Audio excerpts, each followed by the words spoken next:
এই কথাটি ভাবতে গেলে মাগো এই কথাটি ভাবতে গেলে চোখে আসে পানি রে। তুই মা জননী হীরার খনির চেয়েও অমূল্য ধন জানি।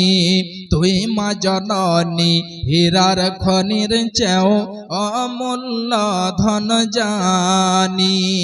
মাগো কেঞ্চে বাঁধাছ, মাগো কেঞ্চে বাঁধাছ এই ডরে মায়াতে ভুলিয়া রে।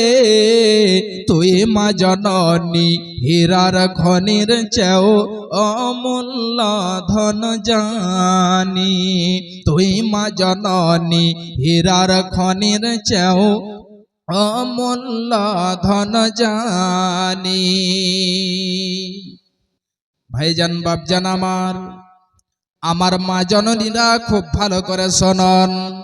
আল্লাহর নবী বললেন, ইন্নাল্লাহা হারামা আলাইকুম উকুকাল উম্মাহাতি ওয়া ওয়াদাল বানাত।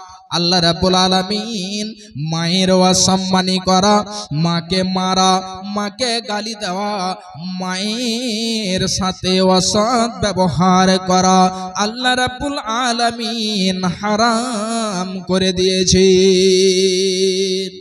আল্লাহ রাব্বুল আলামিন বলছেন সূরা বনী ইসরাঈলের মধ্যে আল্লাহ রাব্বুল আলামিন বলছেন, বান্দারে শুনো, আল্লাহ রাব্বুল আলামিন এটা যেন ফয়সালা করে দিয়েছেন, তোমরা আল্লাহর ইবাদত করবে।